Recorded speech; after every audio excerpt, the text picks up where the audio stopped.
Vinita and we're going to make plant-based cheese. So this is for all of you who are dairy intolerant or trying to reduce your dairy intake or avoid it totally. We're going to be starting with cashews. We've soaked these cashews overnight.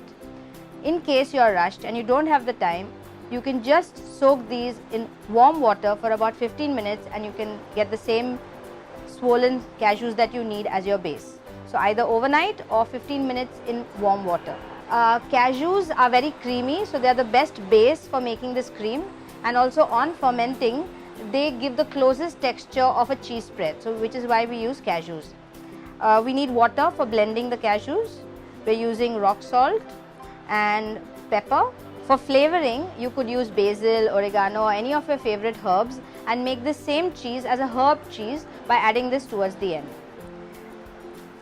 The recipe is again super easy. You can involve your kids while making this, it's that easy.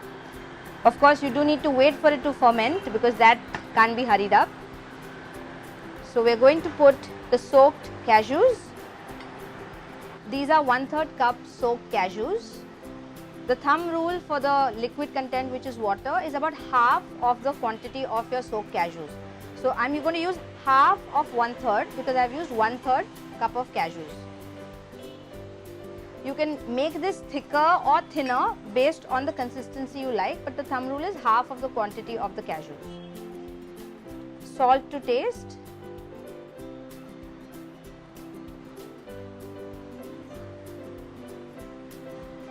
And a bit of pepper. So these are the soaked cashews, water, salt and pepper, and we're going to blend these. Use the smallest container that you have, which is your chutney or the dry grinder. It will give you the best results.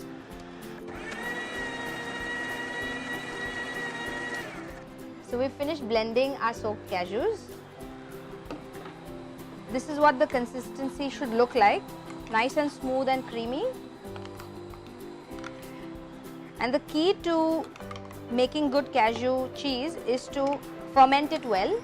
Depending on the weather, it could be between 12 to 24 hours. I like my cheese nice and sour, so I like it for about 24 hours that it's kept out to ferment. I'll share a tip that makes sure that there are no creepy crawlies or any flies or ants getting into your cheese spread. So you just add a little bit of water onto the plate and then place your cheese spread onto the plate, and so that there is sufficient bacteria interacting with your cheese. Make sure you don't cover it with a tight lid. A cloth is ideal, so just cover it with a cloth and keep it aside for, as I said, between 12 to 24 hours. After 12 to 24 hours, you'll see it has nicely fermented and has a very different look from the way it looked at the beginning. So this is what the cheese should look like after fermenting.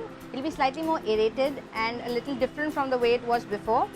Again, I'll remind you, if you like it thick, don't add half the portion of the cashews, add slightly less. If you like it a little more spreadable, then you use half the quantity of the soaked cashews. So we're going to spread this on some sourdough bread. And also remember that cashews or any nuts should not be had in excess of more than 6 to 7 nuts a day. So if you're having this as a snack, then make sure you don't repeat it in a day more than once, because then that's too many calories and too many nuts for one day. So I'm just going to try this. Tastes like the cheese spread I used to eat as a kid. So this cheese spread can be used on pizzas, on sandwiches. The chili cheese toast after grilling this on bread tastes awesome. My kids love it, must try it. So all you do is add a little bit of this cheese spread, grated carrots, a little bit of green garlic, and just toast it with the cheese spread and then top it with chili flakes and corn. It's super. Do try this cheese out and let us know your feedback. We'd love to hear your comments. And for more easy, simple recipes like this, go on to veganfirst.com. Most of our blenders may not be able to take out all the soy milk at one go, which is